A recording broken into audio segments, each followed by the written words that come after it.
Everyone, welcome to my YouTube channel home remedies by Sonia.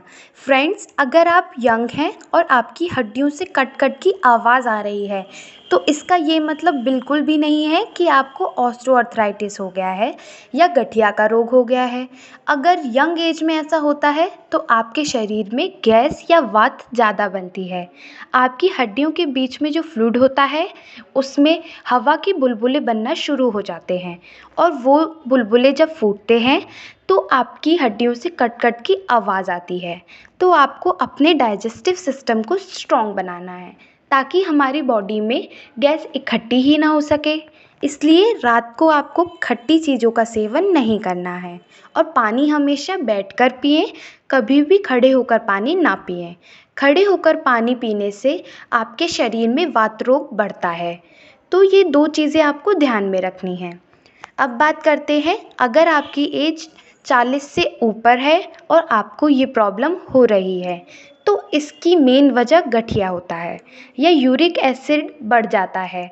होता क्या है, जो हमारे जॉइंट्स होते हैं उनके बीच में कुशिंग होती है जिसे कार्टिलेज कहा जाता है। अब होता क्या है, जैसे जैसे हमारी एज बढ़ती जाती है ये कार्टिलेज की लेयर घिसने लगती है और धीरे धीरे ख़त्म होने लगती है।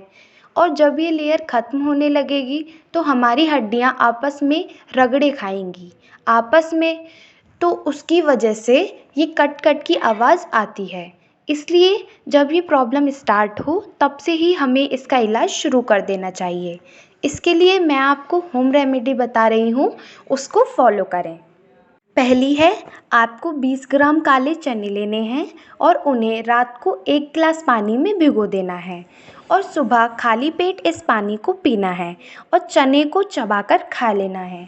चनों में फाइबर, प्रोटीन, कैल्शियम और आयरन भरपूर मात्रा में होता है। इससे आपके जोड़ों की हेल्थ सुधरेगी। सेकंड रेमेडी है मेथी दाना। मेथी दाना आपकी जॉइंट हेल्थ के लिए बहुत उपयोगी है। ये कुशिंग में भी अच्छा है, कार्टिलेज में भी हेल्प करता है। आपको 1 चम्मच मेथी दाना रात को भिगो देना है और सुबह खाली पेट ये पीना है और मेथी दाना को चबाकर खा लेना है। अगर आप मेथी दाना नहीं खा पाते हैं तो इसको आप अपनी दाल, दही या सब्जी में डालकर भी खा सकते हो। इन दोनों रेमेडी को आपको ऑल्टरनेट डेज पर लेना है, यानी कि एक दिन आपको लेना है काले चने, दूसरे दिन लेना है आपको मेथी दाना, तीसरे दिन लेना है फिर आपको काले चने, फिर चौथे दिन लेना है आपको मेथी दाना। तो इस तरह आपको ये रेमेडी फॉलो करनी है। अगर आपको मेरी रेमेडी पसंद आई है तो लाइक करना ना भूलें, शेयर करना ना भूलें और सब्सक्राइब तो ज़रूर कर दें। धन्यवाद।